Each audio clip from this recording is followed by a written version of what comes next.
अब भगवत गीता का 13वां अध्याय शुरू करता हूं, जिसका कि नाम है क्षेत्र क्षेत्रज्ञ विभाग योग। एक प्रकृति होती है जो दिखती है और हमारे चारों तरफ होती है, और एक प्रकृति हमारे अंदर भी होती है।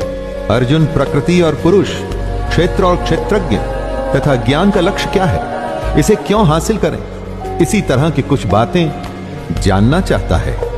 कृष्ण कहते हैं कि हमारा ये शरीर क्षेत्र है। जैसे खेत में बोए गए बीजों का उनके अनुरूप फल समय पर प्रकट होता है, वैसे ही हमारे शरीर में बोए हुए कर्मों के संस्कार भी बीज हैं, जिनका फल समय पर प्रकट होता है। इसलिए हमारे शरीर का नाम क्षेत्र भी है, और जो इस बात को जानता है उसको क्षेत्रज्ञ कहते हैं। बात को जानने से मतलब है कि जो इस बात का तत्व, इसका मर्म जानता है, ऐसे मनुष्य को ज्ञानी कहते हैं। जिस तरह से एक किसान अपने क्षेत्र का ध्यान रखता है, ठीक वैसे ही हमें भी अपने शरीर का ध्यान रखना होता है।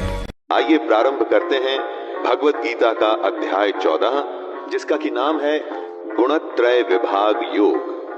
कृष्ण कहते हैं, हे अर्जुन, समस्त ज्ञानों में भी सर्वश्रेष्ठ इस परम ज्ञान को मैं तेरे लिए फिर से कहता हूं। फिर से उस ज्ञान को बताएंगे जिसे जानकर बड़े बड़े ऋषि मुनि सिद्धि को प्राप्त हो गए थे। बार बार, कितनी ही बार कृष्ण गीता में दोहरा चुके हैं कि ज्ञान जिसे हासिल हो जाता है वो परम सिद्धि को प्राप्त होता है, जन्म मरण के चक्कर से बच जाता है। अगर इतनी बार कृष्ण ने कहा है तो स्वाभाविक ही है कि यह सबसे बड़ी बात होगी। अपने इस ज्ञान के बारे में बताते हुए कृष्ण कह रहे हैं कि मुझ परमेश्वर में अनन्य योग द्वारा अव्याभिचारिणी भक्ति का होना।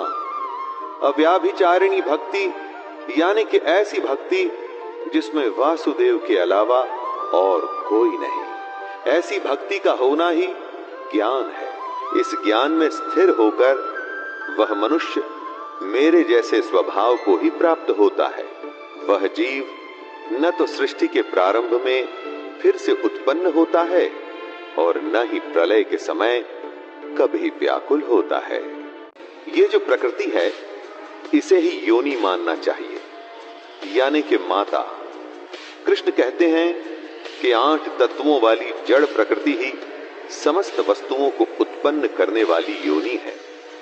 जड़ प्रकृति, इसका अर्थ है जो भी अनकॉन्शियस है। दोस्तों, ये 8 तत्व हैं: जल, अग्नि, वायु, पृथ्वी, आकाश, मन, बुद्धि और अहंकार।